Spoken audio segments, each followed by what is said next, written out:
Simak sampai selesai agar tidak gagal paham. Semoga kita semua selalu diberi kesehatan, dijauhkan dari malapetaka, dan diberi rezeki melimpah dan berkah. Amin, amin, amin ya robbal alamin.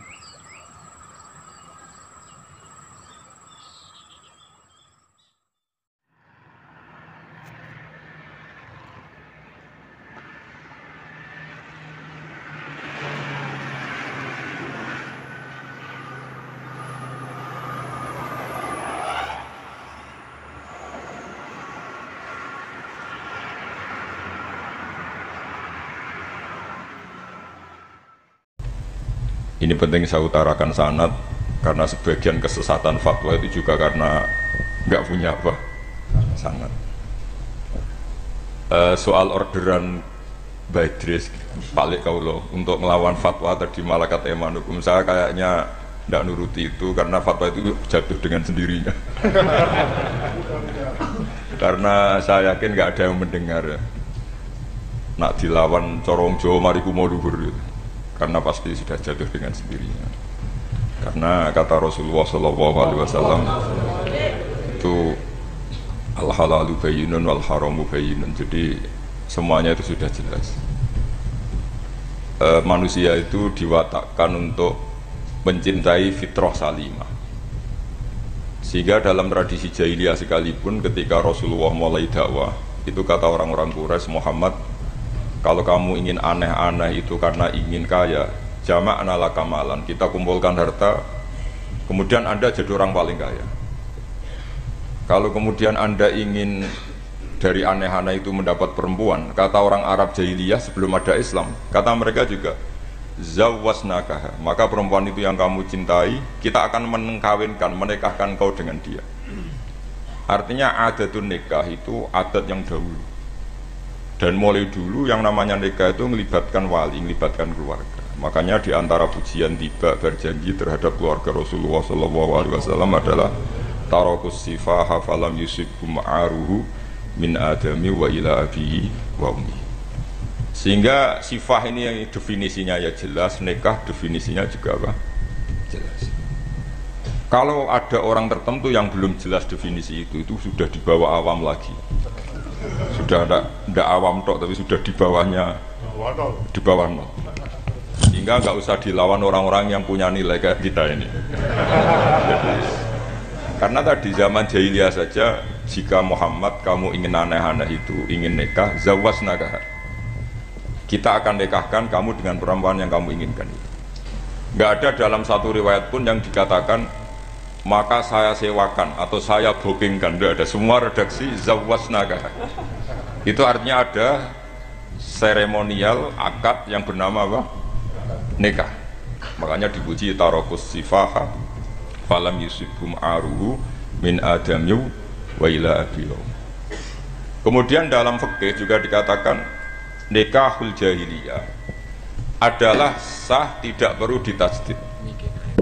Saya ulang lagi ya, nikah fil jahiliyah itu tidak perlu ditajdid fil Islam asal tidak ada mufsid yang dzati. Misalnya begini ya, kita tidak pernah dengar sahabat-sahabat yang masuk Islam kemudian nikahnya ditajdid oleh Rasulullah SAW. Itu menunjukkan peradaban nikah ini ma'ruf. Kecuali nikah ada mufsid yang permanen, misalnya menikahi saudara kandung atau nikahi buliknya atau nikahi mbahnya, dan itu hebatnya nggak terjadi dalam kafir jahili. Semua nikahnya normal dan dengan wali, sehingga Anda tidak perlu menyangsikan aturan-aturan fikih yang sudah dibakukan oleh ulama.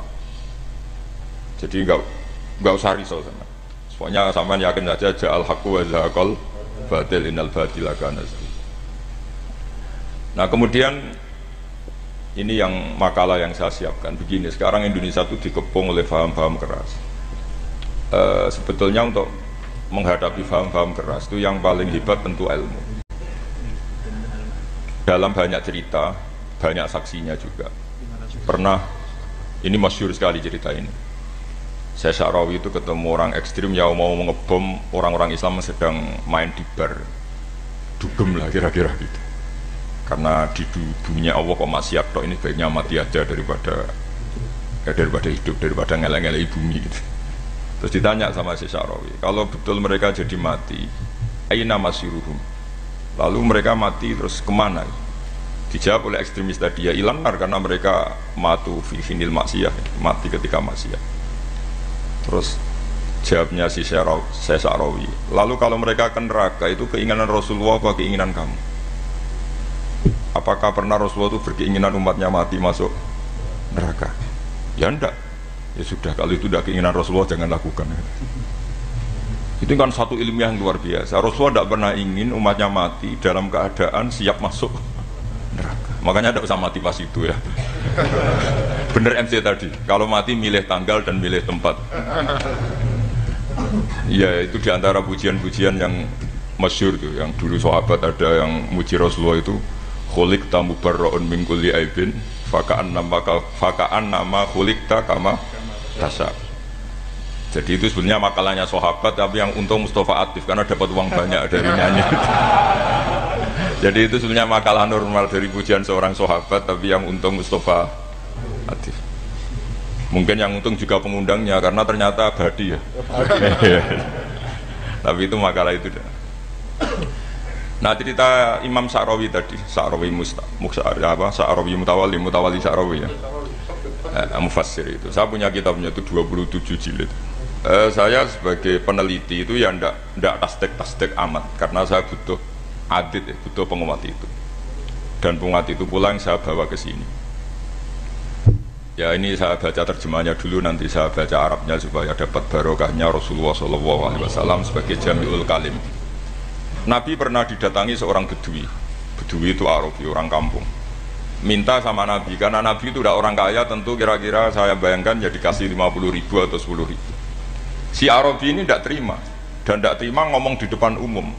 Ketika Rasulullah tanya, apa saya sudah baik sama kamu? Kata si Arabi tadi, tidak, karena kamu kikir hanya ngasih saya segini. Sahabat hampir marah saja karena Nabi tersinggung gitu. Tapi Nabi lalu mengajak orang itu ke dalam rumah. Kira-kira kalau Indonesia mungkin ditambah 200.000 atau 300.000. Kemudian, apa ini cukup? Ya cukup. Kamu sudah puas? Ya puas. Fadzakallahu min ahlin wa asyiratin. Dipuji-puji Nabi. Kemudian kata Rasulullah, ayo kita keluar. Keluar nemuin khalayak begini. Khalayak rame tadi. Kamu tadi mengkritik saya, menghujat saya di depan umum. Maka kamu sekarang harus memuji saya di depan umum supaya clear. Akhirnya mau dia, oke kita mau. Akhirnya muji-muji Pak Muhammad orang baik, dermawan gini. Setelah itu dia pulang. Hebatnya Rasulullah ketika pulang kata Nabi begini, sabda Nabi gini, kalau saja dia pas benci saya itu kok mati. Saya ulang lagi, kalau saja dia pas komentari saya buruk tadi kok mati, maka dia mati sebagai min ahlin nar karena berstatus pencaci maki Nabi. Akhirnya dia muji Nabi itu lewat disuap, lewat dikasih uang lagi. Loh itu sudah sah. Jadi saking baiknya Allah, Islam suapan itu juga sah. Itu kan muji Nabi itu karena disuap. Makanya ini penting.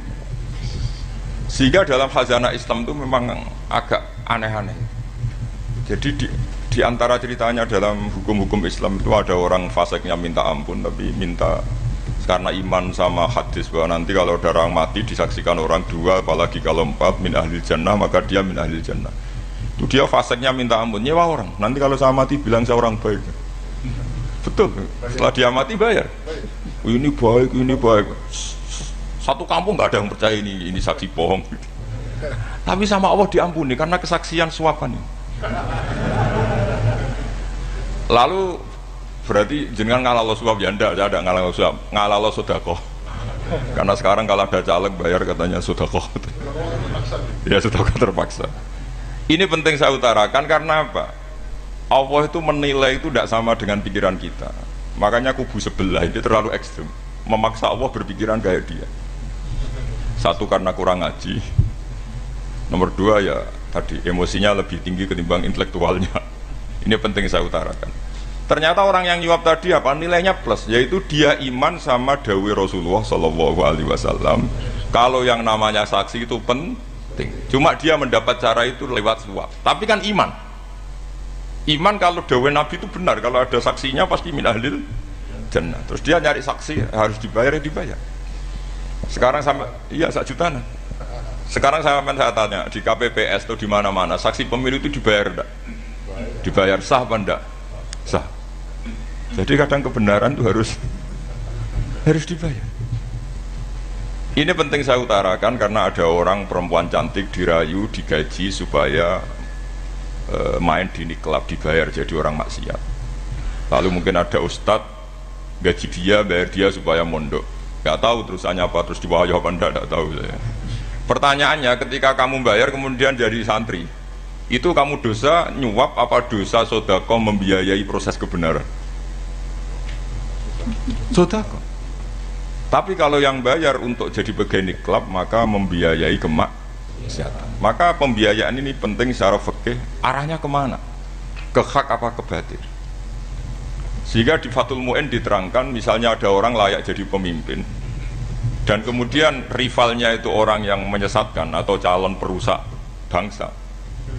Ya, maka calon pemimpin yang soleh itu wajib berkompetisi meskipun bibadlil mal. Karena kalau yang memimpin orang fasik, kampung ini rusak.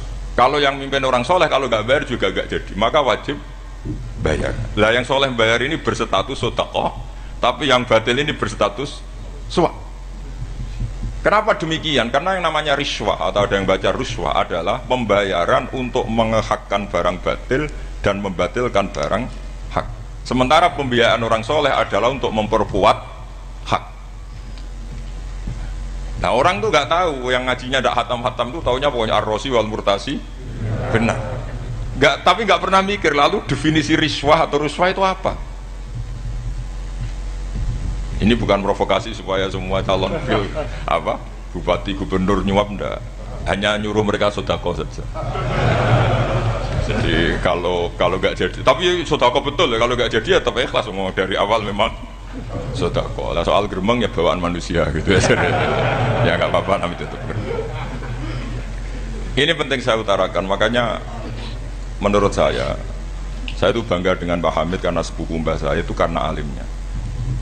Meskipun banyak orang mensifati beliau wali dan memang wali betul, tapi saya tetap menstatuskan beliau orang alim yang dari kelaziman alim itu beliau wali. Jangan dibalik, wali dulu baru alim. Karena dalam beliau orang Lasem dan kaidah di Lasem itu fakullu alimin waliyullah walaysa kullu waliyillah aliman. Jadi kalau kaidah di daerah Jawa Tengah itu semua orang alim pasti wali, tapi kalau wali tidak mesti alim. Sehingga kalau menstatuskan alim itu keren. Kalau di Jawa Tengah status alim itu keren. Dan soal keramat yang kaitannya dengan Mbah Mun itu masyhur itu dulu ketika Pak Hamid santai-santai sama Pak Taifur sama keluarga lah. Beliau mau istirahat, kemudian yang datang Kiai Maimun, Mbah Mun zaman itu masih dipanggil Gus. Sopo pur, ada Pak Taifur di situ. Kata Pak Taifur, saya kalau manggil Pak D itu Gus Mun. Dan itu Pak Hamid ngendikan rojulun alimun waliyullah. Itu orang lelaki yang alim yang waliyullah.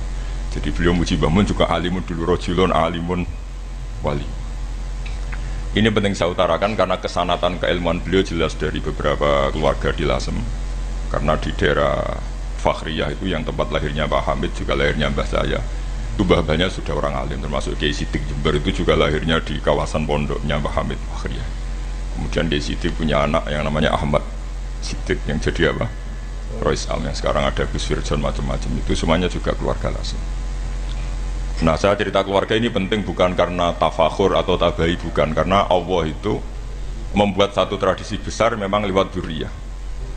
Sehingga Allah ngendikan misalnya ulaikal ladzina an'ama Allahu 'alaihim minan nabiyyin min dzurriyyati Adam wa mimman hamalna ma'anu wa min dzurriyyati Ibrahim wa Israila wa mimman hadaina wastabaina. Karena tanpa dzurriyyah itu enggak ada tradisi, enggak ada kultur. Misalnya saya menjadi hafal Quran, dulu bapak saya itu tiap zaman Pak Hamid masih sugeng, yang semaan di sini itu pasti bapak saya, namanya Kiai Haji Nur Salim. Kadang diajak baca Quran di kamarnya Kiai Hamid. Karena kalau bapak saya itu mantu ponaan sama Pak Hamid. Itu dulu bapak saya memotivasi saya supaya hafal Quran tuh gini, hak kowe kudu hafal Quran. Nak kowe hafal Quran, iku kepaten obor. Kok anak merapal luwe duwe alasan. Jadi kalau ada Gus tidak alim itu mesti salah bapaknya. Karena kalau bapaknya bisa baca Wahab, anaknya mau baca primbon tuh malu. Tapi kalau bapaknya sudah bacanya WA, anaknya jadi primbon. Era cucu sudah dukun. Era cucu sudah kayak Dimas Kanjeng nanti itu pasti itu.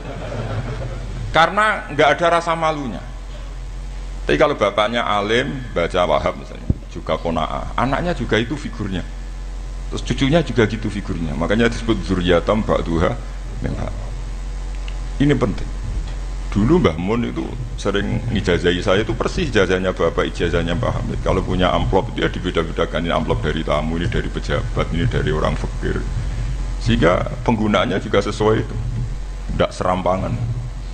Karena dianggap amanat. Kalau kita salah tasarruf maka menjadi hisab. Kalau sekarang nggak salah dikumpulkan. Orang desa salam template wadul pitik kuru wedhus kuru. Ambek guse tuku HP seri terbaru itu kan kasihan ya. Padahal sing salam template itu ibunya kerja di Malaysia. Mungkin gelantungan ngecat tembok di Malaysia.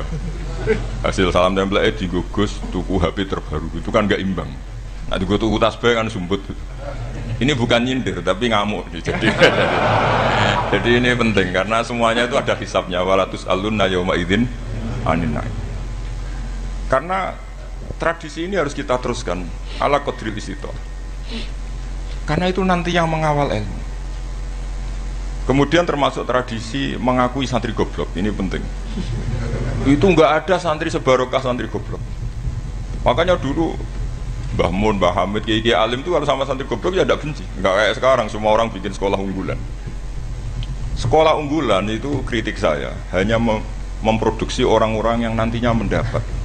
Kalau kamu punya santri hafal Quran, nanti hadiahnya umroh. Langlanya umroh, santri pinter hadiahnya beasiswa. Tapi hubungannya sama negara itu mendapat. Sementara santri yang goblok hidup di pedalaman Kalimantan, karena di sana belum ada masjid, bikin masjid. Sebagian hartanya dipakai masjid, sebagian hartanya dipakai bangun masjid. Ini yang goblok pendiri masjid, yang pinter pengajian di masjid dibisaroi uang kas masjid. Artinya gini, ya kalau halalnya halal, tapi kita mbok yoroh hikmahnya orang-orang goblok gitu.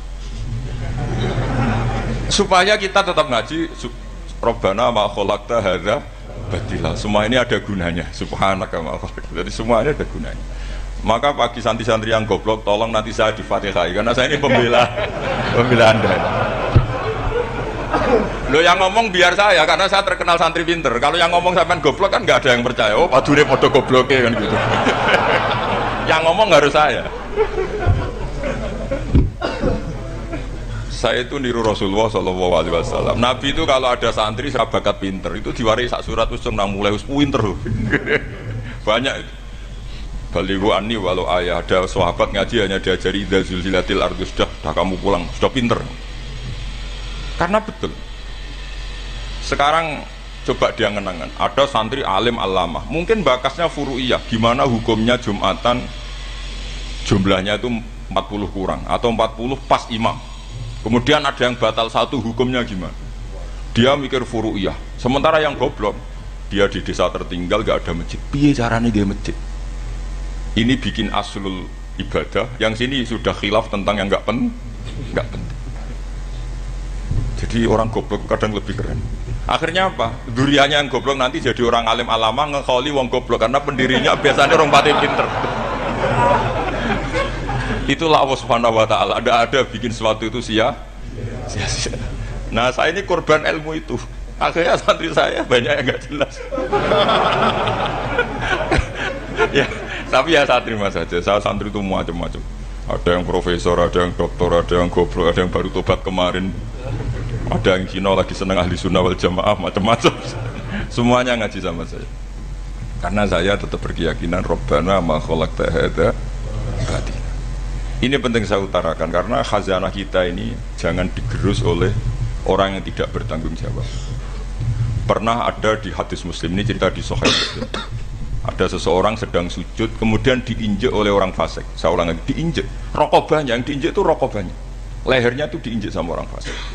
Kemudian si yang sujud tadi bersumpah wallahi la yaghfiru wallahu lak. Demi Allah, Allah tidak akan mengampuni kamu. Itu Allah kemudian mewahyukan sama Nabi di zamannya. Wahyunya adalah mangdalladzi yata'alla alayya alla aghfira li fulan. Laqad ghafartu dzunuba wa ahbattu amalak. Siapa yang mencantut namaku dengan menstatuskan saya tidak bisa memberi maaf. Sungguh orang itu saya maafkan dan yang ahli ibadah amalnya tak cabut semua, tak hapus semua. Karena Allah tuh nggak boleh distatuskan sesuai keinginan kita. Kita sedang soleh terus mengatakan orang lain tidak soleh, Allah tidak akan ngampuni. Ngampuni tidak, itu wilayahnya Allah dan Allah yaf'alu ma yasha. Dan Allah berkali-kali memaklumatkan dirinya yaghfiru liman yasha wa yu'adzibu man yasha. Tapi ini kubu sebelah nyifati Allah hanya wa yu'adzibu, kubu sebelah kan gitu. Tidak pernah kalau Allah disifati yaghfir. Bagaimana Allah gak tersinggung? Allah selalu distatuskan yu'adzib. Itu kira-kira kalau Allah kan gini, saya ini bisa u'adzib, bisa aghfir, kenapa status saya tinggal yu'adzib? Ini ngaji di mana? Khatam enggak gitu kan gitu. Makanya resikonya ahli sunnah itu masyhur tuh Pak Hamid Pasuruan. Tamu macam-macam diterima. Ketika orang benci Golkar itu ada tamu dari Golkar juga diterima. Ketika orang nggak mau diberi hadiah oleh orang Golkar, Pak Hamid ya diterima. Bilang ke bapak, mengaku lo mau wainur, duit enggak ono gunane dhewe. Sing marai rawan hisab itu kan kamu dapat uang nggak jelas kemudian kamu pakai pribadi. Kalau orang-orang soleh kan nggak pernah dipakai, kan aman saja. Loh, dihisab apanya? Wong hanya peralon. Kalau istilahnya Mbah Hamid itu peralon. Datang diberikan orang lagi, datang diberikan. Kalau kena kamu kan hisab. Terus kamu nyate makan wareg glegeken. Wah itu uangnya nggak jelas dipakai nyate glegeken, ya mesti hisab. Kalau nggak jelas ya disedekahkan. Kalau ingin bebas apa? Bisa. Tapi kalau sering sedekah biasanya nggak bebas dari miskin. Tapi kalau kamu wali kan tetap ya Pak Hamid itu masyhur bisa kok. Tapi kan nggak jadi miskin. Kamu nggak terkenal sakok tapi miskin. Ini nggak wali. Ini penting. Jadi kebanyakan orang ekstrim karena mensifati Allah Ta'ala itu hanya dengan status yu'adzib, tidak dengan status yaghfir. Dan itu mereka harus ngaji lagi. Kurang apanya Rasulullah SAW? Nabi sebagai manusia benci sekali sama pembunuh Hamzah karena qatilu ahabbin nasi ila Rasulillah, yaitu sama Wahsy. Siapa yang nggak tahu Wahsy? Qatala ahabban nasi ila Rasulillah, itu qatala Hamzah. Dan ketika Nabi nyuwun sewu maksud no Wahsy, Allah malah menurunkan ayat laisa laka minal amri syai'un aw yatuba alaihim. Ada pilihannya aw yatuba alaihim. Apa yang terjadi? Justru Allah mentobati Wahsy. Memaafkan Wahsy, mentobati Wahsy. Ada sahabat yang dipuji Nabi Hamamatul Masjid, akhirnya su'ul khotimah. Kita tahu ceritanya siapa? Sa'labah. Makanya kata Mbah Mun sering cerita ke saya, banyak orang darani saya itu tidak jelas, kata Mbah Mun, karena saya sama siapa saja baik, sehingga banyak yang nuduh saya itu tidak jelas. Kata beliau, ulama paling jelas ya saya ini, karena masih orisinil, kata beliau. Tapi pakai bahasa Jawa, karena tadi Mbak Idris bilang ada yang MA ya Pak, Madura asli tadi, makanya saya terpaksa bahasa Indonesia tadi. Kata Mbah Mun, ulama paling jelas ya saya, karena saya menyikapi siapa saja baik, karena di hati saya hanya membaca laisa laka minal amri syai'un aw yatuba alaihim aw yu'adziba. Kenapa kamu vonis si buruk? Bisa saja nanti baik. Yang sedang baik bisa saja nanti bu. Kalau nasib seseorang nggak jelas, kenapa kamu sikapnya jelas? Nah ini orang-orang nggak ngaji itu memaksa orang lain jelas. Ini kubu sebelah pasti salah, ini pasti benar. Oh manusia kok dipasti-pastikan gimana? Kita ini tidak nabi. Kalau nabi maksum pasti benar. Kalau sampean apa? Maksum bisa. Jadi ketidakjelasan para ulama ini berdasar konstitusi tadi, bahwa itu wilayahnya Allah Subhanahu wa Ta'ala. Ini penting saya utarakan. Jadi penting sekali. Jadi orang yang sedang fasik sekarang bisa saja nanti tobat, yang sedang sekarang soleh bisa saja nanti masalah. Sehingga Rasulullah tetap mengajarkan ya muqallibal qulub tsabbit qalbi ala dinik. Jadi kalau ngaji itu khatam. Khatam itu begini misalnya ya. Saya pernah ngaji Ihya, belajar Ihya khatam. Bahkan saya punya takrirannya berdasar kitab Ithaf, sarahnya Ihya. Kalau ingin tahu sanadnya sarah Ihya, ya misalnya Gus Idris ini, oleh Idris ngaji Mbah Hamid Pasuruan, ngaji Mbah Dimyati. Mbah Dimyati ini ngaji sama kakaknya Ki Mahfud Permas. Ki Mahfud ngaji sama abahnya Ki Abdullah. Ki Abdullah ngaji sama abahnya Ki Abdul Manan. Ki Abdul Manan ini mulazim terhadap Sayyid Murtado Az-Zabidi. Jadi kalau santri Salafiyah ini ya kira-kira tokoh Sabiah. Karena Mbak Idris Sadisa ya kira-kira sampean tuh dari pengarang Ithaf itu baru tokoh berapa? Sabiah, masih keren. Turun pitu. Masih kaya lah. Lah kamu kok miskin? Turun ke wolu katanya. Jadi nanti kalau kamu masih keren. Itu kalau sampean ngaji kitab kalau khatam, saya ulang lagi kalau khatam. Itu memang ada bab-bab di mana ulama itu harus tegas, harus tafriq bainal haqqi wa bainal batil. Oke, itu bagus. Mana yang hak, mana yang batil kita bedakan. Di bab itu bagus.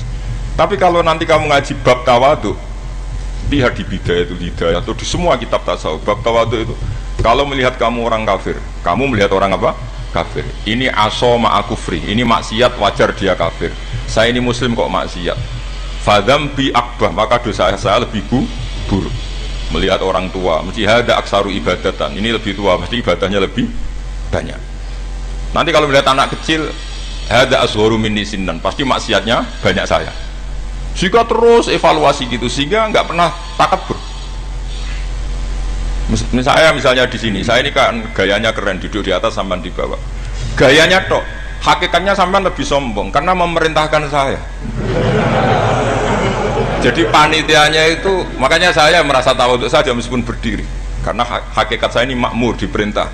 Panitia ini, penyelenggara ini amir, pemerintah. Kira-kira sombong mana? Itu sekali saya tidak memaafkan, finar itu.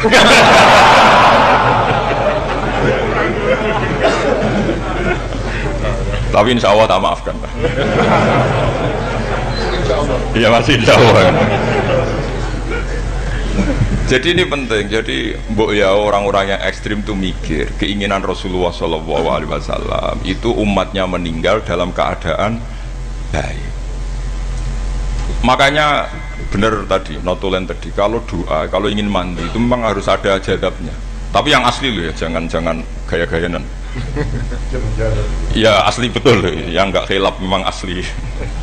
Itu ada seorang wali doa di depan Nabi itu begini, ya Allah, saya harus jadi orang soleh. Allah diharuskan, itu kan nggak sopan ya. Ya Allah, saya ini harus jadi orang soleh. Kenapa? Sekali saya soleh, maka surroh habibu, yang seneng kekasihmu. Sekali saya fasik, maka yang seneng musuhmu, yaitu iblis. Tinggal jenengan milih mana, nyenangkan kekasihmu apa nyenangkan musuhmu. Akhirnya ada batahu, ya sudah, soleh aja soleh, ini kok doa kok neror orang ini. Kira-kira gitu. Jadi ya Allah, saya harus jadi orang soleh. Kalau saya jadi orang soleh, surroh habibuk, yang seneng kekasihmu. Kalau saya jadi orang fasik, yang seneng musuhmu. Sedangkan tinggal milih saja, menyenangkan kekasihmu apa menyenangkan musuhmu. Kira-kira Allah seneng mana? Seneng menyenangkan. Wah, itu doa paling mustajab. Tapi syaratnya harus anti bikolbin dan dari ijazah gak mandi, itu ijazah gak mandi. Maka ini tidak saya ijazahkan. Nanti kalau kamu ngalami isak sendiri, ngalami wujdi sendiri, terus ngalami itu insya Allah makbul. Ini mau gaya-gayanan copy paste, gak diterima itu. Jadi wali-wali dulu itu kalau berdoa itu sederhana, tapi dari hati yang paling dalam. Makanya Nabi Musa itu terkenal, orang paling seenaknya sendiri dan Nabi Musa hubungannya dengan Allah. Tapi sama Allah dimaafkan, karena orisinil, tidak bikin-bikin. Rasulullah juga itu, kalau sudah marah itu doanya gitu. Cuma celakanya ditiru Nirawarisman dulu itu. Nabi itu ketika perang Badar itu jelas kalah, nggak mungkin menang, sudah jelas kalah. Nabi hanya 313 orang kafir, 1000 dengan perlengkapan apa? Sudah lengkap semua. Setelah perang dilihat itu jelas kalah. Seri awal yang memang kalah betul. Doanya Nabi apa? Allahumma intuhlik hadil isobah lam tu'bad badal ya. Ampun Gusti, silahkan bikin kalah, tapi ra ono sing roh najenan pengiran. Bon lairan jenazah di pengiran, serano sing roh. Gak ada ibadah. Intuh lik hadid isobah lam tu'bad ba'dal yawm. Kalau engkau menghancurkan kelompok saya ini, jenengan sebagai Tuhan tidak ada yang nyembah lagi. Karena yang nyembah tinggal kelompok kita. Tapi yang ngendikan Nabi, kalau kamu niru tidak bisa. Gak bisa kamu doa, ya Allah saya ini santri salafiyah. Kalau saya bodoh menjadi presiden buruk terhadap alumni salafiyah. Gak apa-apa sekali-kali doa gitu. Tapi kata Allah lainnya masih banyak.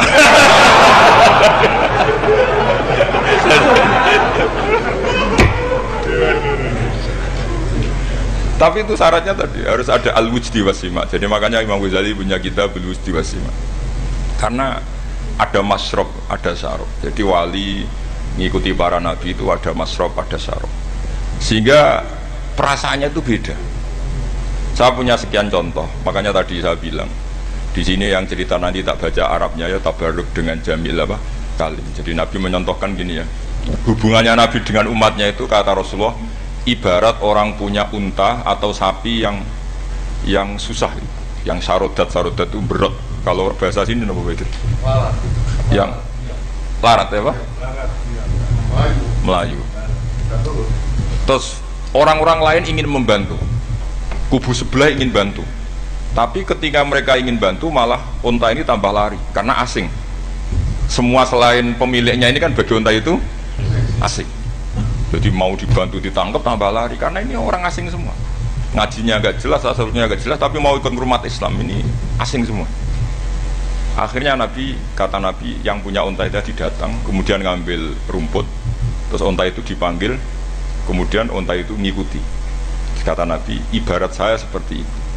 Kalau saya yang memimpin Islam, saya yang merawat umat saya, maka umat akan mudallalah, akan nurut. Tapi kalau yang rumat kalian, malah Islam menjadi kacau. Kenapa menjadi kacau? Karena tadi nyifati Allah saja salah.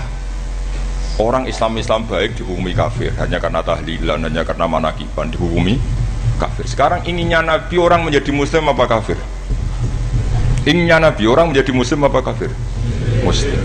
Lalu gara-gara melakukan perilaku tertentu dihukumi kafir. Iya, ziarah wali songo musyrik, nyekel patok musyrik.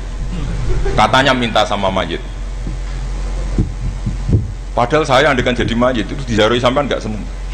Nggak senengnya karena ya kadang murid itu jari gurunya ya kurang ajar. Masa gurunya dibilang gini, ya Allah, ingkana musinan fazid fi isani, wa ingkana musian fatajawas andu. Kata gurunya, soleh tenan darani ingkana. Makanya saya tidak suka zaman ziarah ke saya, kecuali doanya ditasihkan dulu ke saya. Makanya nggak boleh ziarah itu pada Nabi, bisa murtad kan? Coba itu baca di depan Nabi, murtad gak? Ya Allah, kali ini baik maka gini, kalau buruk. Masa Nabi baiknya ingkana? Lah orang-orang yang menyerang kita kan, itu nggak ada zaman sahabat doa seperti itu. Ya mesti nggak ada, mana mungkin sahabat baca itu di depan Nabi. Masa Nabi didoain, ya Allah kalau dia baik maka fazid, maka kalau dia buruk, ya nggak mungkin. Lah mereka nyerang kita itu nggak ada dalam sejarah sahabat. Ya sahabat kok nahlilin Nabi itu gak Nabi, mau didoain umafir lahu. Kan ngenyek kanjeng Nabi kencir Nabi jadi ngono umafir lahu. Ya mesti saja sahabat gak akan tahlilan ya. Yang kabudut itu Rasulullah, bahkan diistilahkan kabudut saja salah. Inta qala ila rafiqil ala. Nah kalau sampai harus ditahlili, kalau enggak yang rokok betul. Amalnya pas-pasan, dosanya berkelanjutan. Kondak gimana? Punya tanah warisan yang hasil ngerebut milik orang lain. Kamu sudah mati, dipakai anak cucumu. Ini berkelanjutan enggak dosanya? Berkelanjutan, berseri-seri. Mereka kalau nyerang kita kan sahabat tidak melakukan itu untuk Nabi, ya nggak mungkin lah sahabat mendoakan itu pada Nabi, kan nggak mungkin. Coba kalau kamu jadi mayit, terus kamu gurunya, terus ada murid kamu bilang Allahumma ingkana musinan fa'azid fi isani wa ingkana musian fatajawaz anhu. Mesti kalau kamu bisa bangun. Ya Allah cong meyakini saya soleh itu masih ingkana. Kalau guru saya soleh maka, kalau guru saya buruk maka. Itu kan taklek namanya, Pak. Itu kan kurang ajar. Loh, saya tidak pernah doa gitu di depan Pak Hamid Baswedan, tidak pernah. Saya kalau doakan bangun dan tidak pernah gitu. Allahumma ali darajati fil jannah gitu. Saya nggak pernah, ingkana nggak pernah. Karena andekan itu saya juga sama kok.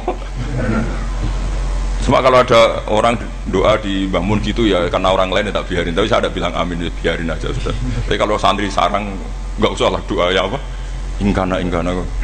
Masa meyakini solehnya gurunya kok nunggu apa? Enggak. Ini bukan ijazah, ini marah ini jadi pelurusan ini.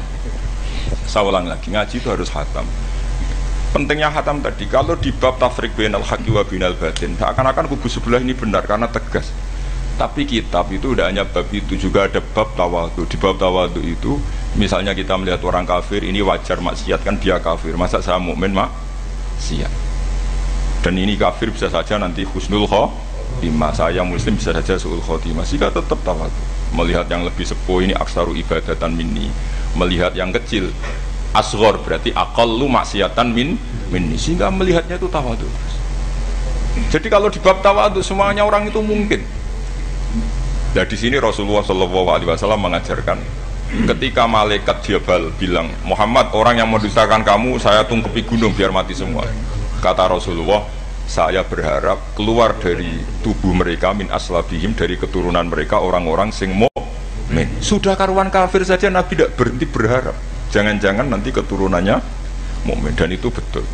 Kita tahu Abu Lahab punya anak Darrah itu mukminah, Abu Jahal punya anak Ikrimah juga mukmin. Dulu Walid bin Mughirah musuh besarnya Rasulullah punya anak Khalid bin Walid.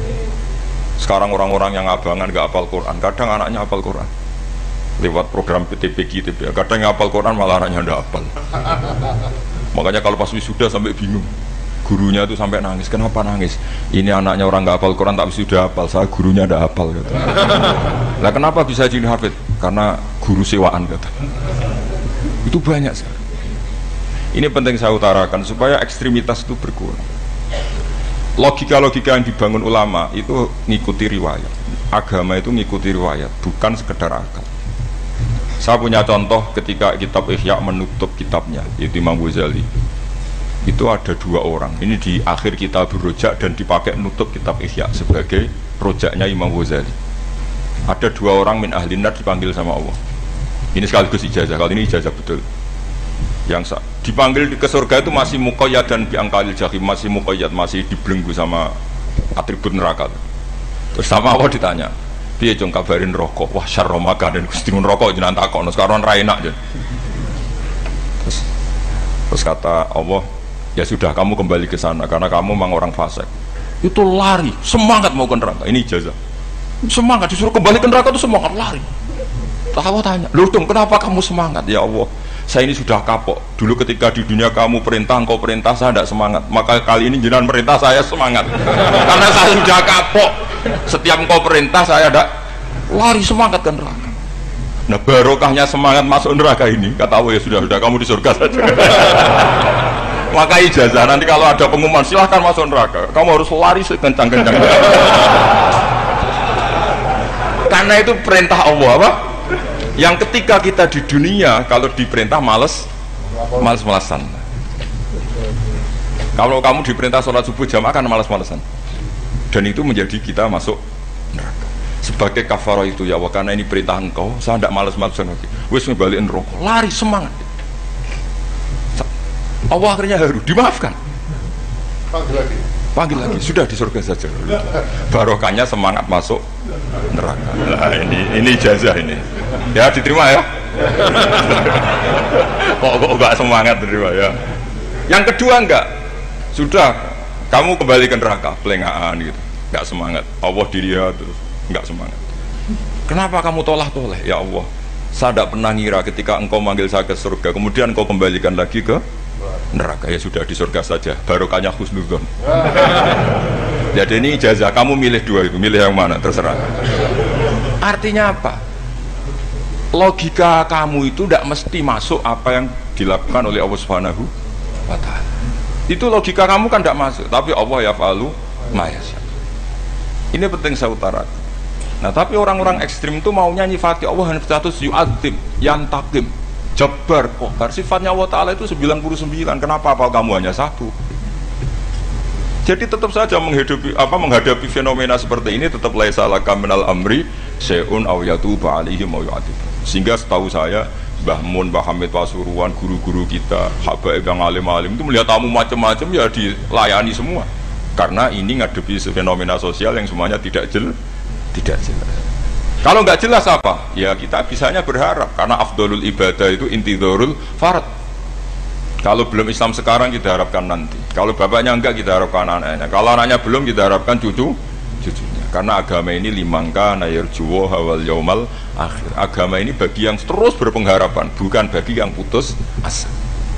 Ini penting saya utarakan. Jadi apalagi Allah sudah punya rencana tadi, yang goblok-goblok di pedalaman Dayak bikin masjid, yang pinter-pinter ramen lomba untuk sangu, untuk umroh. Kira-kira memberi sama mendapat pahalanya keren mana? Memberi. Tapi tidak usah jadi goblok tidak usah direncanakan, sudah terjadi. Jadi makanya saya bela karena sudah terjadi, tapi tidak usah direncanakan. Nanti terus wah goblok aja cara Gus Bak gak apa-apa ndak. Sudah kadung ini cuma kita itu iman ya. Terlalu pinter. Jadi karena yang pinter itu yang jumlahnya tidak banyak. Ini kita bully saja. Karena kamu bully pun tetap mulia kan orang pinter ini. Tapi kalau orang goblok gak dipilih habis dia. Yang pinter, buat dikritik kayak apa kan tetap mulia kan? Lah yang muji sudah banyak, saya ngeritik saja lah. Ini tidak akan jatuh. Tapi yang goblok ini kan nggak ada yang bela. Saya sebagai umatnya Rasulullah, pecinta umat Rasulullah tak bela, tenang saja. Ada hikmahnya apa? Hikmahnya orang goblok. Betul, saya itu sering ketemu dokter, ketemu profesor tuh nangis. Tak tanya kenapa nangis. Bapak saya itu petani, saya di Jogja sampai jadi dekan, jadi rektor. Tapi saya sekarang rektor, anak saya sekedar SMP naik itu sudah senang. Nggak dengar kabar ketangkep BNN sudah senang. Padahal saya ini ahli metodologi. Ternyata pinter bapak saya. Karena bapaknya tadi hanya petani bisa menjadikan anaknya profesor. Tapi profesor tidak mesti bisa jadi. Anak saya anak SMP aja sudah senang. Karena Allah ingin membuktikan pinter kamu itu tidak ada artinya di depan iradatullah. Di depan apa? Iradatullah. Supaya orang tunduk.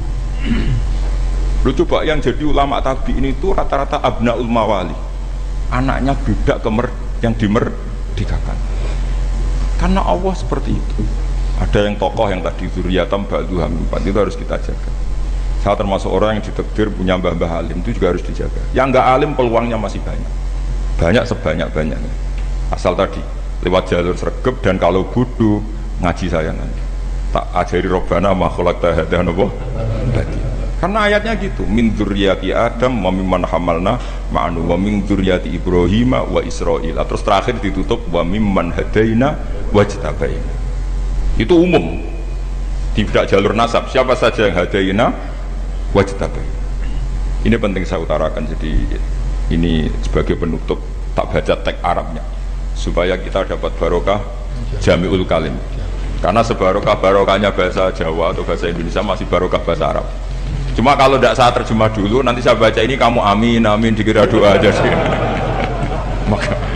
Makanya ini diterangkan dulu biar gak korban apa diamini.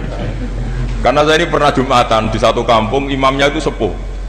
Imamnya sepuh, khutbah itu gak selesai karena dia gak bisa menyelesaikan sesuai teks di bukunya itu. Yang belakang mangkel terus amin amin. Akhirnya Pak Khotib ngadeg lagi, cungkur doa cungkur.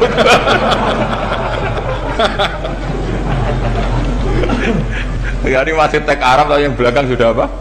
Amin amin gitu. Ya saya baca. Yang disemak. Bismillahirrahmanirrahim. Wa ruwiya anna Arabiyan ja'ahu yatlubu minhu syai'an fa'atahu. Tsumma qala ahsantu ilaika. Dikasih sesuatu ya tadi saya contohkan, misalnya dikasih hanya 10.000. Qala al-Arabiyyu la wala ajmalta, kamu ya belum berbuat baik. Fa ghadibal muslimun wa qamu ilaihi. Orang-orang Islam marah besar karena Nabi dikomentari la ajmalta, kamu tidak orang baik. Fa asyara ilaihim an kufu, kata Nabi jangan kamu pukulin. Kalau di Madura sudah tuntas tuh karena celurit itu kalau. Sumakomak kalau di MA ada di Madura asli tadi ya. Sudah tuntas. Sumakoma wa dakhala manzilahu. Setelah itu terus arsala ilahi sallallahu alaihi wasallam wa zadahu syai'an. Kemudian Nabi menyuruh dia, ayo masuk rumah terus ditambahi. Faqala ahsantu ilaika qala na'am fajazakallahu min ahlin wa asyiratin khairan. Setelah ditambah banyak sama Nabi, saya sudah baik sama kamu. Wah, baik kalau sekarang baik. Itu mengatakan baik karena ditambah uang loh. Bukan karena dari nuraninya, karena ditambah uang, ditambah duit. Amropannya ditambah. Faqala lahu Nabi sallallahu alaihi wasallam, innaka qulta ma qulta wa fi nafsi ashabi min dzalika syai'un. Fa in ahbabta faqul baina aydihim ma qultu baik. Ma qulta baina yadayya hatta yadhaba ma fi sadrihim alaika. Kamu tadi ngomong dan menjadikan sahabat saya tersinggung. Coba sekarang klarifikasi supaya mereka clear apa? Itu menunjukkan klarifikasi itu termasuk wataknya Rasulullah sallallahu alaihi wasallam. Tadi kamu menyinggung saya di depan umum, maka sekarang kamu muji saya juga harus di depan umum supaya clear, supaya mereka tidak punya perasaan macam-macam. Sudah akhirnya qala na'am falamma kana al-ghadu awil asyu ja'a faqala sallallahu alaihi wasallam inna hadzal arabiyya qala ma qala fazidnahu fazama'nahu radhiya kadzalik qala na'am fajazakallahu min ahlin wa asyiratin khairan. Terus faqala Nabi sallallahu alaihi wasallam, ini penting ya bagi semua dai, bagi semua ustaz, masali wa masalu hadza masalu rajulin lahu naqatun syaruddat alaihi fattaba'an nas wa tafa'at ba'ahan nasu falam yaziduha illa nufuran. fanadahum sahibuha khallu baini wa baina naqati fa inni arfaqu biha minkum. Jadi namanya unta, sapi atau kuda itu lebih terbiasa sama pemiliknya sama orang lain. Sama pemiliknya.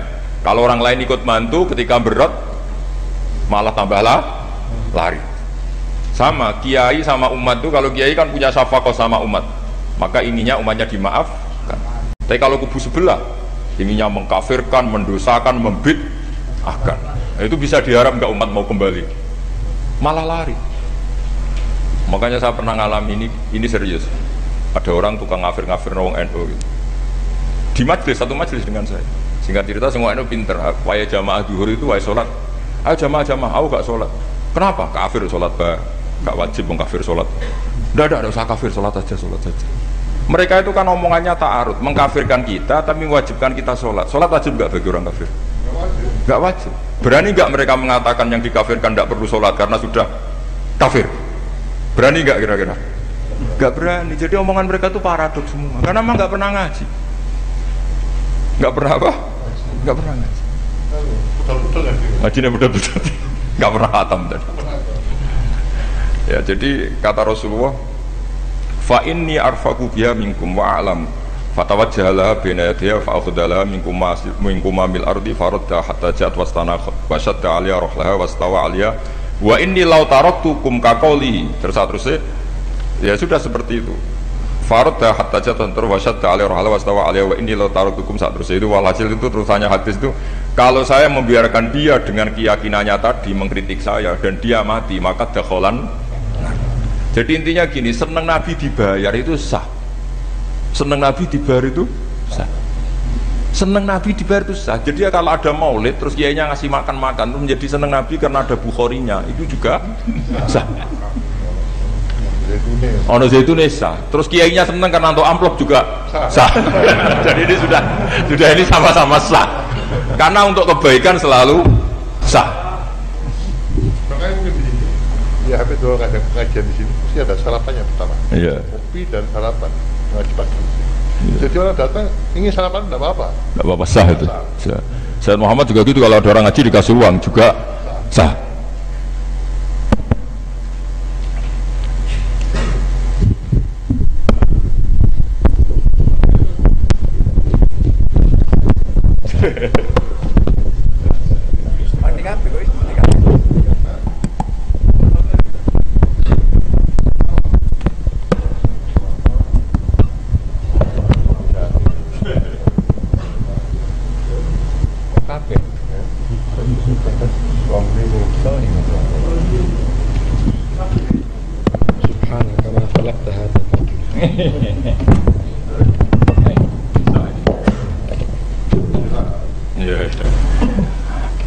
Ya, jadi ini jelas ya, jadi riwayat ini jelas. Kemudian riwayat yang ada di kitab Bukhari ketika Rasulullah didustakan, dibuli, ini wa ana mahmum ala wajhi falam astafiq illa wa ana biqarni sa'alib, yang di bawah garis itu ada yang di Bukhari. Farafatu rasi fa idzan ana bi sahabatin qad adallatni fa nazartu fa idzan fiha jibril fa nadani fa qala inna wa qad sami'a qala qaumika laka wa maradtu 'alaika wa qad ba'asa ilaika malakal jibal li ta'muruhu bima syi'ta fihim fa nadani malakul jibal fa sallama 'alaihi thumma qala ya Muhammad fa qala dzalik bima syi'ta in syi'ta an udbiku alim al-akhsaban fa qala Nabi sallallahu alaihi wasallam bal arju ayyukhrijawahu min aslabihim ma ya'budu wa wahdah la yusyriku bihi syai'an. Jadi Nabi menghadapi yang sedang kafir saja nggak putus asa, bisa saja mereka nanti melahirkan anak-anak yang Islam. Jadi kalau ada kiai menghina orang kafir itu jangan melihat kiai kok kancanan wong kafir. Yang benar itu kiai yang penuh harapan, sehingga sama orang kafir saja berharap. Tapi sekarang enggak, kiai kancanan wong kafir, kiai kok kancanan wong fasik. Logikanya dibalik, kiai nelateni wong kafir nak menawa anak turune masuk Islam, kiai nelateni wong fasik nak menawa dadi soleh. Logikanya harus seperti itu. Nah, soal perang itu beda. Perang kan mereka sudah menstatuskan diri ingin bunuh kita, tentu kita harus berani untuk mempertahankan diri. Tapi kalau kondisi normal tidak bisa seperti itu. Ini kan kondisi normal. Itu Rasulullah ya nggak boleh, karena tadi bahkan kalau saya pernah ngaji ini di Sidogiri, pernah cerita Rasulullah jajar Nabi Nuh, Ada seorang wali, pasnya Abu Hasan Asyadili. Siapa Abu Hasan apa? Asyadili. Mimpi ketemu Rasulullah jejer Nabi Nuh. Kemudian Nabi Nuh itu digojlok sama Rasulullah. Kamu pernah maksudkan kaum kamu, bisa saja fi aslabihim atau fi zuhurihim ada nasamatan sing tu'minu billah. Sekarang misalnya begini ya, ini orang kafir. Di sini tuh ada gen yang ribuan ila yaumil qiyamah. Bisa saja gen-gen yang sekarang masih di zuhurihim, karena kalau gen di lelaki diistilahkan fi zuhurihim, ini saja nasamatan tu'min. Nasama yang nanti mukmin. Kalau dia mati kan berarti kamu membunuh calon orang mukmin berikut. Tapi ya sama. Tapi kalau kamu bilang dibiarkan, bisa saja ini ada nasamah sing calon kafir. Berarti kamu membiarkan kekafir. Nah di sini hebatnya Allah. Allah bikin Nabi Nuh mewakili istihad potensi kekafiran berlanjut, sehingga beliau bilang wala yalidu illa fajiram kafaro. Paham ya kan? Rabbila tadar alal ardi minal kafirina dayara innaka intadharhum yudillu ibadaka wala yalidu illa fajiram kafaro. Logika itu terwakili oleh Nabi Nuh. Logika bisa saja ini ada nasamatan untuk minubillah, itu terwakili oleh Rasulullah. Bal arju ayyukhrijawahu min aslabihim may ya'buduwaha wa la yusyriku bihi syai'an. Kayak apa untungnya kita jadi umat Rasulullah sallallahu alaihi wasallam? Masalahnya Nabi Nuh gak Nabi Nuh, Nabi Muhammad. Jadi kira-kira istihad kamu ikut Nabi siapa? Kalau main hantam ya ikut Nabi Nuh. Kalau main rojak berharap Nabi Muhammad. Ya sudah, sampean ikut mana tuh? Nabi Muhammad. Ini penting saya utarakan supaya apa-apa itu terukur lewatnya. Ya pokoknya istilah kayak Wali Songo yang tercerminkan sampai ke kita kayak Pak Hamid, karena Pak Hamid ini sanadnya secara gen sampai Sunan Bonang, di silsilah itu sampai Sunan Bonang. Saya punya catatan nasabnya Pak Hamid Pasuruan sampai Sunan Bonang, ditulis Mbah Khim itu. Ya, pas 40 harinya Mbah Hamid itu silsilah itu. Saya kira demikian, saya mohon maaf atas kesalahan. Wah, mulai. Ya Santi Putri itu gak usah mikir besar berat-berat, yang penting nurut suami, itu kata para suami. Tapi kalau suaminya gak layak diikuti ya diberontak saja gitu. Karena gak ada sesuatu yang luar biasa kayak perempuan. Itu kata Sayyidina Umar, pernah dia mau jalan ya, dicegat sama Khawlah itu bintu Salaf. Itu sampai 3 jam, padahal Umar sudah Amirul Mukminin. Sudah siapa? Amirul Mukminin. Tapi ketika ditanya, kenapa engkau berhenti karena orang tua ini? Kamu tahu orang tua ini siapa? Ini ketika protes itu didengar langit sabtuju. Yaitu yang di ayat qad sami Allahu qaulal lati tujadiluka fi zawjiha wa tashtaki ila Allah. Jadi sing protes wong wedok ora trimo bojone, Kanjeng Nabi diprotes. Ya singkat cerita, Khawlah itu cantik. Memang contohnya harus cantik. Kalau jelek gak bisa. Khawlah itu cantik sekali. Walhasil dia mungkin khed atau apa, lama mungkin khed. Terus suaminya datang. Aus ini datang, Aus bin Somit ini datang. Melihat istrinya pas sujud. Di semua teks riwayat fa'ajabatu ajizatuha. Makanya gambarannya harus cantik. Enggak usah diterjemah ya, fa'ajabatu ajizatuha. Singkat cerita, Aus itu minta dilayani saat itu juga. Si Khawlah nggak mau karena sedang ibadah. Bongkok sih mas dalu. Enggak kau sekarang. Saking mangkalnya karena agak kesampaian. Ya orang lanang kan gitu, mesti kotor kalau gak kesampaian. Terus Zuhara min dia melakukan dihar. Anti aliyah kadhri umi. Dulu dihar dalam hukum jahiliyah adalah tolak. Setelah ditihar, Aus getulnya bukan main karena Khawlah ini cantik. Makanya contohnya cantik, karena kalau gak cantik gak getun gitu. Terus kalau gak cantik juga suaminya ada kesusu gitu. Sudah tahu semua pokoknya gitu punya narden. Singkat cerita akhirnya suaminya datang ke Rasulullah. Ya Rasulullah, saya ini sangat mencintai istri saya, tapi tadi saya keterudut dihar dia. Lalu solusinya gimana? Ini karena tambahnya khas perempuan, kata Mbak Idris, ya sudah tak turut, ini khas perempuan. Kemenangan partai apa? Perempuan. Tapi tidak PSI, ini kemenangan partai perempuan. Kata Rasulullah, sementara hukumnya begitu. Kalau dihar itu biman zilatit tolak. Ya sudah, kamu nggak bisa kumpul lagi sama dia. Istrinya dikasih tahu, protes. Apa? Hukum apa-apaan itu? Diparani Rasulullah. Ini hukum tidak benar ya Rasulullah. Ya tapi setahu saya hingga detik ini saya sebagai Nabi hukumnya baru begitu. Nggak benar. Dibantah terus sama Nabi diancam gini, kalau engkau tidak bisa memutuskan, tak laporkan Allah.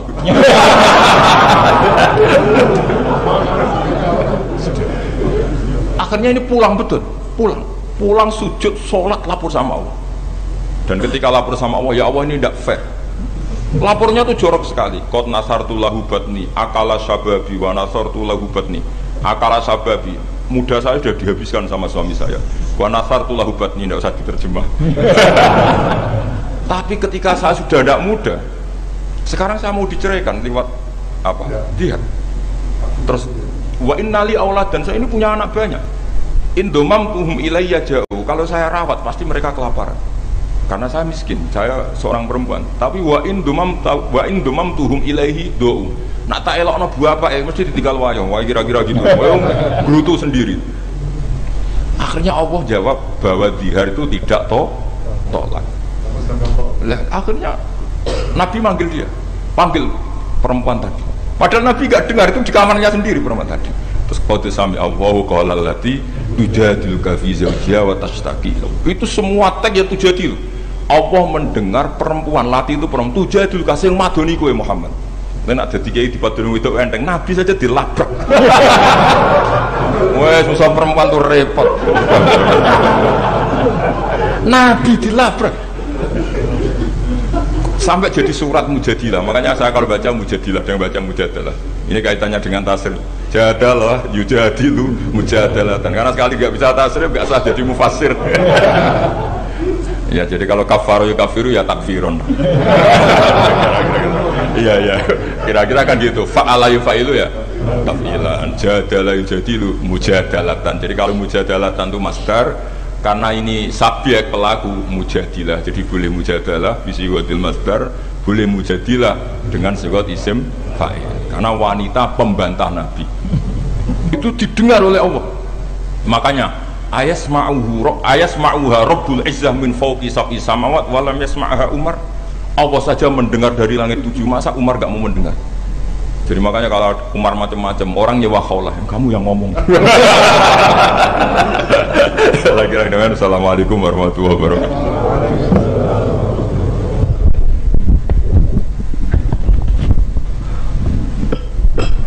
Luar biasa nih, alhamdulillah, mudah-mudahan menjadi ilmu yang bermanfaat. Dilanjutkan dengan sesi dialog. Untuk termin pertama kami beri waktu kepada 3 penanya. Oke, 3 penanya yang bukan termasuk yang goblok-goblok tadi ya. Monggo, silakan.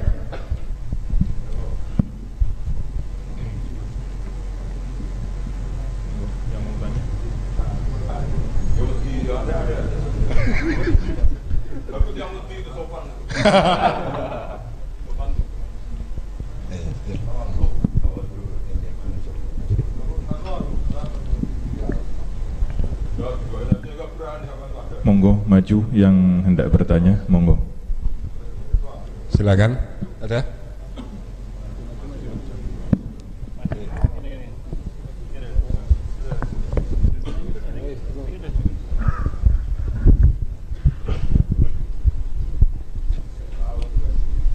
Bismillahirrahmanirrahim. Assalamualaikum warahmatullahi wabarakatuh. Nama saya Ahmad Mufaddal Rasid MA, Madura asli.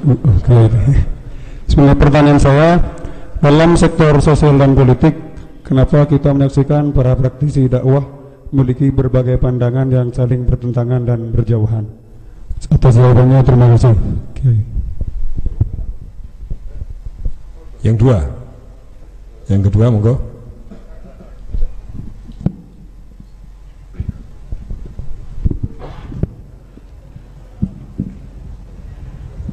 Bismillahirrahmanirrahim. Assalamualaikum warahmatullahi wabarakatuh.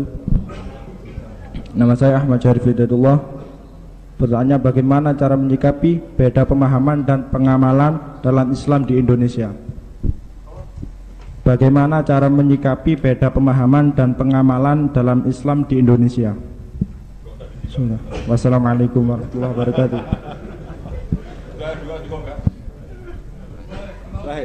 Satu lagi.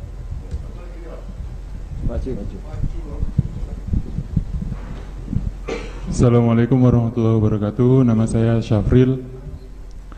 Berdasarkan dari beberapa serapan dari media sosial, beberapa kubu saling mengutarakan kebenarannya masing-masing. Pertanyaan saya, kebenaran itu dinamis atau statis? Matur suwun. Kan setelah jawab terus selesai, jadi langsung menang. Seperti yang saya utarakan berkali-kali, ngaji itu memang harus khatam. Sebetulnya itu gampang sekali. Tadi pertanyaan pertama gimana? Perbedaan itu. Kenapa dalam dakwah banyak pertentangan? Tidak perbedaan saya bacanya. Kamu baca pertentangan, saya baca perbedaan. Jadi dalam fiqh dakwah itu kan ada fiqhul ahkam, fiqh dakwah.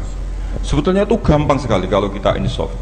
Berteman orang fasik hukumnya gimana? Hukumnya ya haram, diajak ke bar, nyari lonte, nyari WTS, ya haram. Tapi kalau dibalik, dakwai orang fasik hukumnya gimana? Ya baik. Bisa dakwah kalau berteman. Tapi bertemannya kemana ya? Jangan pas ke sana. Artinya gini, kalau kalau ada ulama bilang nggak apa-apa berteman sama orang fasik, berteman yang proses dakwah. Haram berkawan orang fasik pas acara di bar. Itu bukan pertentangan, perbedaan. Saya berkali-kali bilang di pondok mana saja, karena teks itu mudawwan dan musalsal. Di kitab Khilyatul Aulia, itu kitab kesayangan Imam Ghazali. Beliau sampai alim gitu, termasuk barokahnya kitab Khilyatul Aulia wa Tabaqatul Asfiya, karangannya Abu Nu'aim al-Asfihani. Itu yang meriwayatkan itu diantaranya siapa? Meriwayatkan dawanya Sufyan bin Uyainah, gurunya Imam Syafi'i. Itu beliau cerita, Nabi Yahya tanya, kampung sini orang baik itu siapa saja? Kalau Nabi Isa tanya, kampung sini yang paling fasik siapa? Akhirnya Nabi Yahya tanya ke Isa, kenapa kamu selalu tanya orang fasik di mana? Saya ini Nabi, biman zilati tabib. Nabi itu adalah dokter, udawil mardo, di mana-mana dokter nyari yang sakit. Sehingga khazanah kita di kiai-kiai pesantren NU banyak kiai yang kereng, tegas dia monggo. Ada kiai yang ngancani wong fasik-fasik dia monggo. Yang repot nggak ngancani, memang bagian dari fasik. Dan keliru itu yang itu gitu. Yang bagian itu. Kalau ngancani berapa orang preman yang ditobatkan para kiai-kiai yang jalur tadi banyak. Jadi ini harus dilihat. Makanya itu ada fiqhud dakwah. Ketika Rasulullah menstigmasi orang munafik itu orang yang buruk, semua riwayat mengatakan Nabi tetap berbuat baik sama mereka. Ketika ditanya, kenapa engkau selalu baik sama Abdullah bin Ubay bin Salul? Karena kata Nabi, saya menghormati keluarganya. Itu gara-gara Nabi mau datang menolati Abdullah bin Ubay bin Salul, itu keluarganya menjadi Islam kila itu ribuan.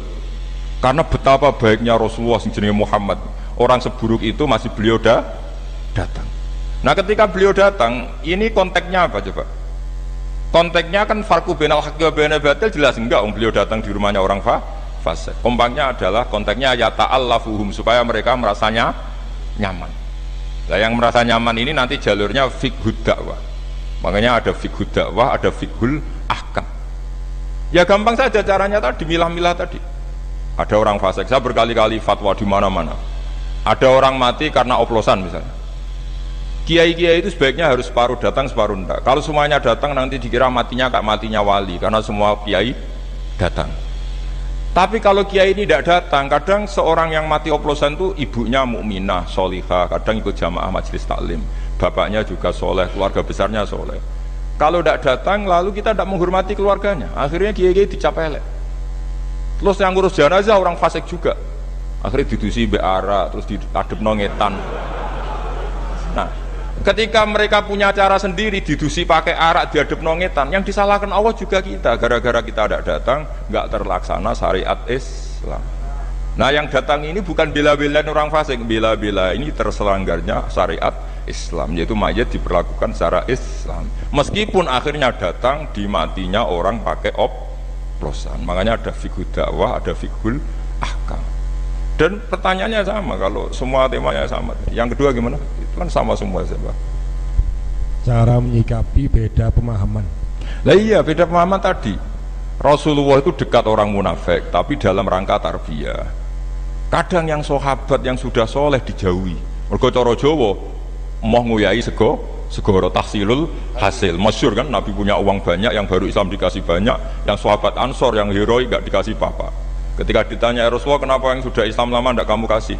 Mereka itu mentalnya heroik, inginnya ngamal memberi. Kalau ini inginnya mendapat, sudah ata'alafuhum alal Islam. Karena nggak baik loh, orang biasa heroik misalnya dulu pecinta Mbah Hamid, sering ngasih Mbah Hamid, setelah Mbak Idris kaya dikasih, itu nanti jadi pecundang dari mental memberi menjadi mental ingin Rasulullah itu tidak ingin orang Ansor dari mental memberi kemudian berubah menjadi mental ingin meminta atau mendapat, sehingga Nabi setelah Futuhat itu orang Ansor itu nggak dikasih apa-apa, karena kalau dikasih nanti tadi dari mental heroik memberi menjadi penerima. Pas itu Nabi diprotes, ya Rasulullah kenapa tidak memperhatikan mereka jasanya kan besar. Kata Nabi, akiluhum ila imanim, saya pasrahkan mereka terhadap imannya. Mereka mencintai saya tanpa servis, tapi kalau ini butuh servis. Itu banyak, saya sering, Mbah Mun itu kalau diundang pejabat itu hampir pasti datang. Tapi kalau diundang santri, kadang-kadang angel jok sepuh-sepuh. Karena alasannya tadi, wong-wong santri sekarwan seneng ngaji, tapi nak iki lagi seneng-senengnya ngaji. Saya pernah ngalami betul ketika Habib Lutfi diundang di Pondok Al-Munawir, kayak apa terkenalnya Pondok Al-Munawir Jogja. Itu sempat kecewa karena akhirnya beliau gak rawuh. Tapi ketika dikonfirmasi pas itu ada Kopassus atau pengundang, pondok rawuh aku wis do soleh, nak mereka soleh butuh aku. Hanya dikalahkan yang Pondok Al-Munawir. Itu juga filosofi dakwah. Sama Rasulullah tadi. Ya Rasulullah, kenapa engkau memberi ini padahal Islamnya baru, ini yang Islam lama tidak kamu kasih? Kata Nabi, yang Islamnya lama sudah kuat, jadi gak perlu di servis, tapi perlu disokok ya. Iya. Kalau ini perlu disokok tadi kata itu. Nah itu jadi pemahaman tuh khazanahnya harus banyak. Terus yang ketiga gimana tadi? Kebenaran itu apakah dinamis atau statis? Kebenaran apa? Kalau kebenaran eksak ya pasti 1+1 sampai kiamat ya tetap 2. Tapi kalau manusia ini kan mobil, manusia juga dinamis. Jadi kebenaran manhaji itu ya nggak ada batasannya. Kamu sama anak sendiri, sama istri sendiri, kadang baiknya tegas ya tegas, baiknya ramah ya ramah, baiknya hujron ngeneng ya harus ngeneng. Karena kalau ramah terus ya repot. Pas itu marah kamu ramah, dianggap ngenyak, yakin. Lalu bojomu pas ngamuk terus senyum-senyum, kira-kira dianggap baik apa ngenyak? Kira-kira saja. Jadi semua itu ada aturannya. Misalnya sowan kiai itu baik, sowan kiai baik, tambah banyak tambah baik, terus sowan setengah papat, tok assalamualaikum. Bunyi-bunyi kok sowan, jadi sowan kiai apik bah. Sama itu semua itu ada batasannya dan manusia pasti tahu. Itu kan ibarat seorang istri bilang, Pak, opo rebuk be aku, kita ini sudah menyatu. Iya deh, aku pengen wayo. Wah, padahal sudah bilang apa saja, tapi tetap saja apa saja yang enggak itu kan gitu. Katanya apa saja kamu dukung, ternyata setelah apa saja kamu sebutkan kecuali itu kan. Artinya gini, Islam tuh ya begitu, ada sesuatu ayat atau apa saja yang perlu tegas ya tegas, perlu lunak ya lunak. Makanya itu hebatnya Abu Bakar dan Umar. Abu Bakar itu jadi wali karena layinal janib, karena orangnya ramah. Tapi dia tahu tidak semua kebenaran terwakili orang ramah, makanya dia menunjuk Umar sing ghalid, yang keras. Itu bukti. Makanya di Indonesia itu bagus, yang ramah juga kenal yang keras, itu bagus. Karena memang, makanya Rasulullah itu Abu Bakar sudah Islam, masih berdoa wa ma'izal Islam bi Umar. Karena Abu Bakar itu sopan. Jadi kalau dibully orang kafir, Rasulullah disakiti ya sabar. Rasulullah sudah mikir, nak gak ada petarung repot. Ketika melihat Umar di pasar Uqad itu petarung hebat. Kata Rasulullah, kalau yang Islam ini itu keren. Makanya doa wa ma'izal Islam bi Umar. Umar didoakan hanya 2 hari masuk Islam. Masuk Islam langsung marani Nabi. Engkau ini orang yang benar, ngapain sembunyi-sembunyi? Harus tegas. Seorang orang kafir diparahin, awas gagu Rasulullah Muhammad, tak bacok kamu, tak bacok. Akhirnya Allahumma izal Islam ya, pertama bihadil umaran, akhirnya kesampaian coba Umar yang khotob ya, bukan Amr bin Hisham. Jadi ini penting saya utarakan. Artinya apa? Kebenaran tidak semuanya terwakili orang sing layinal janib. Buktinya lam yaktafi Rasulullah bi islami Abi Bakar, tapi masih ingin dengan Islamnya Umar. Karena tadi, ini penting saya utarakan. Jadi cobalah yang legowo secara ilmu. Ya kayak tadi, misalnya saya, Mbak Idris, banyak ulama termasuk jenis orang alim. Tapi kan nggak bisa dakwah di Dayak. Barokahnya orang alim jadi di pusat-pusat Islam kayak di Pasuruan. Coba kalau kita ada alim, mungkin di pedalaman Dayak bikin masjid. Jadi yang nggak alim ya barokah, karena supaya sama tak ceritani, saya punya sanad musalsalillah Rasulullah SAW. Nanti dimasuk usulnya Rasulullah itu sampai saya figura. Ketika ada hisab itu nggak usah dibayangkan karena Allah tidak terkaifiahkan. Allah Jibril sama Rasulullah. Singkat cerita mau masuk surga kira-kira kiai induan lah. Kiai induan ya kayak Pak Hamid mungkin ya kayak kiai induan. Pertama yang Nabi usulkan apa? Ai Rabbi ibaduka abaduka fi atrofil ardi. Kiai-kiai di pojok-pojok Dayak itu ya banyak Gusti, itu tolong diperhatikan. Sing gak ono namane tadi. Sing gak diparani calon presiden, calon gubernur sing gak ganggu-ganggu. Itu Nabi matur, ibaduka abaduka fi atrofil ardi. Banyak hamba engkau di pojok-pojok bumi yang nyembah jenengan. Pojok-pojok gunung. Iya, pojok-pojok gunung. Makanya itu termasuk nanti tanggal 10 saya ke Korea karena mereka TKI TKW, tapi di sana bangun masjid. Di daerah ateis. Di daerah apa? Ateis. Itu uang mereka kerja untuk bangun masjid. Kamu kadang disalami template pakai kas masjid. Ya gak apa-apa kalau halalnya halal, cuma mikir itu maksudnya halal, saya yakin halal karena kiai nanti ya paling gue bangun masjid ini kan mau oper-operan tok. Karena kiainya di pondok, disangoni masjid gue bangun pondok ya mau oper-operan. Yang repot kena kiai medit itu rusak gitu. Pokoknya usulnya mau medit itu rusak, dunia rusak. Kamu tahu alamatnya medit tuh? Qoribun minan nar, itu sudah. Kata Nabi kan wal bakhil qoribun nanar, jadi baidun minallah, baidun minal jannah, qoribun. Kalau tanya alamatnya medit di mana Gus? Ya qoribun nanar, deket-deket situ. Jadi ini jelas saya kira demikian.